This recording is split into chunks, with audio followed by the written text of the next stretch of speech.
Microsoft के server में दिक्कत आने से दुनिया भर में अफरा तफरी मच गई। माइक्रोसॉफ्ट सर्वर आउटेज की वजह से एयरलाइन सहित कई उद्योगों का काम प्रभावित हुआ और कई तकनीकी सेवाएं ठप हो गई। माइक्रोसॉफ्ट ने उन आउटेज की पुष्टि करते हुए कहा कि दिक्कत दूर करने के प्रयास किए जा रहे हैं। माइक्रोसॉफ्ट विंडोज में आई खराबी की वजह से कंप्यूटर या लैपटॉप की स्क्रीन अचानक ब्लू हो रही थी। कंप्यूटर बंद होकर खुद रीस्टार्ट हो रहे थे। माइक्रोसॉफ्ट की इस गड़बड़ी के चलते दुनिया भर में पेमेंट गेटवे सिस्टम भी बुरी तरह से प्रभावित हुआ। भारत में भी इसकी वजह से स्पाइस जेट, इंडिगो और एयर इंडिया समेत कई विमानों की सेवाएं प्रभावित हुई। ऐसे में इस वक्त सबसे बड़ा सवाल है कि आखिर माइक्रोसॉफ्ट में इस तरह की दिक्कत क्यों आई।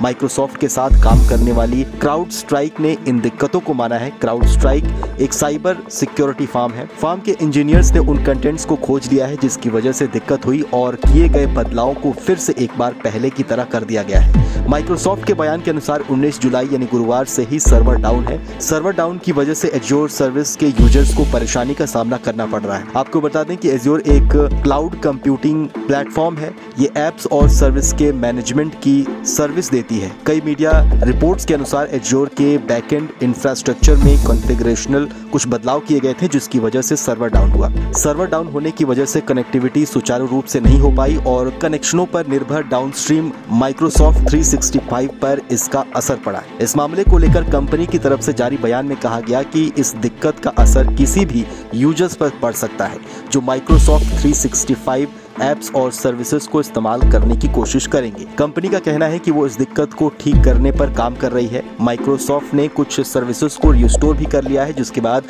Users Microsoft Defender, Intune, OneNote और शेयर पॉइंट ऑनलाइन यूज कर पा रहे हैं। हालांकि अभी भी Power BI, Fabric, Teams, preview और वाइबा इंगेज की सर्विस डाउन है।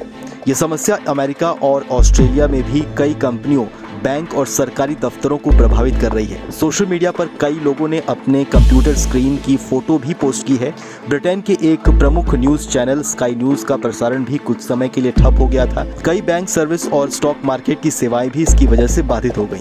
भारत में भी इसका असर होने की खबर सामने आई। मुंबई एयरपोर्ट और गोवा एयरपोर्ट पर सर्वर ठप होने की तस्वीरें सामने आई। मुंबई एयरपोर्ट पर चेक इन सिस्टम ठप होने के चलते यात्रियों को परेशानी का सामना करना पड़ा। दिल्ली एयरपोर्ट पर माइक्रोसॉफ्ट आउटेज का अस्थायी रूप से असर हुआ। दिल्ली एयरपोर्ट ने ट्वीट कर इसको लेकर कहा कि वैश्विक आईटी समस्या के कारण दिल्ली एयरपोर्ट पर कुछ सेवाएं अस्थायी रूप से प्रभावित हुई हैं। ऑस्ट्रेलिया में टेलीकम्युनिकेशन ग्रुप टेलेस्ट्रा की सेवाओं में भी बाधा आई। ऑस्ट्रेलिया की सरकार ने इस खबर के सामने आने के बाद इमरजेंसी बैठक बुलाई। अमेरिका के यूनाइटेड, डेल्टा और अमेरिकन एयरलाइंस ने दुनिया भर में अपनी उड़ानों को रोक दिया। हालांकि अब माना जा रहा है कि धीरे धीरे करके सभी सेवाओं को रिस्टोर किया जा रहा है।